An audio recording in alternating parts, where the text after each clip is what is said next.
This is the screencast for section 1.7, example 6, curve fitting with technology. So table 1.2 records the low and high daily temperatures observed on 9/9/99, so September 9th of 1999, in 20 major American cities. Find a function that approximates the high temperature y, so I'm going to put a little y next to that, as a function of the low temperature x. Use this function to predict the high temperature that day for Madison, Wisconsin, given that the low was 46. So Madison, Wisconsin is not a city on here. They're basically saying for all these low and high temperatures, we should be able to predict, if we knew what a city's low temperature was, also what their high temperature was, depending on all these other data that we have. I'm going to put in the low temperatures into L1 on my calculator and the high temperatures into L2. Please pause while you do that yourself. So I've got my low temperatures in L1 as my x values and all my high temperatures in L2 as my y values. So I'm going to see what that looks like. I turned my plot on. So number one, the plot is on. My L1s are my x's, my L2s are my y's, and I'm going to hit zoom 9.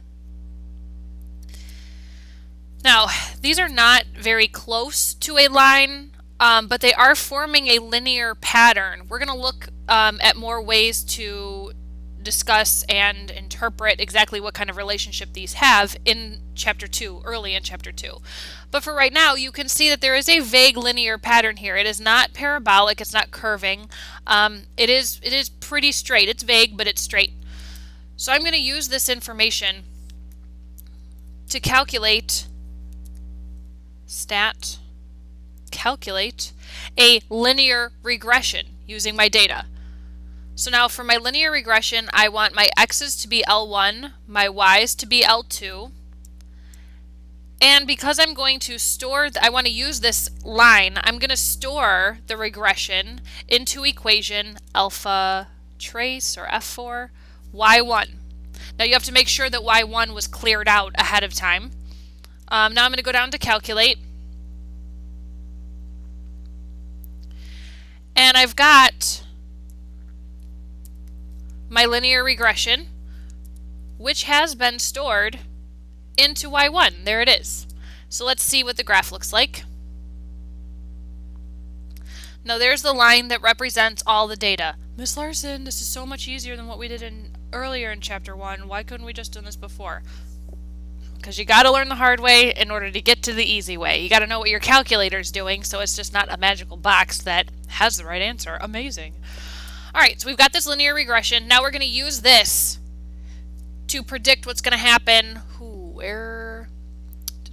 Madison, Wisconsin. So Madison, Wisconsin's low temperature was 46 degrees. So now I need to use my line y equals 0.97x plus 23.01 to predict what's going to happen in what Madison, Wisconsin's high temperature was when their low temperature was 46.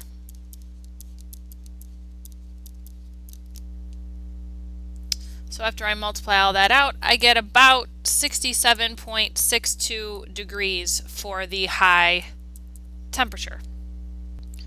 The now try problem for example 6 is number 47. Now this one doesn't involve data, but we're still going to use a linear relationship to make a prediction mathematically.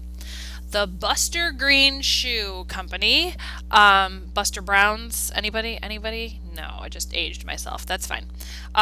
Determines that the annual cost C of making X pairs of one type of shoe is $30 per pair plus $100,000 in fixed overhead costs. Each pair of shoes is sold wholesale for $50. So A asks us to find an equation that models the cost of producing X pairs of shoes. So the cost is going to be the $30 per pair of shoes plus $100,000 of fixed overhead.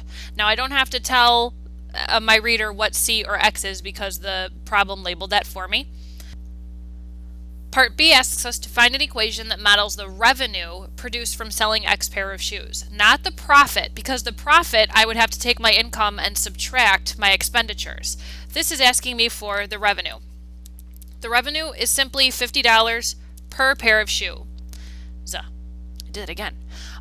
Parts C and D of number 47 are part of your homework.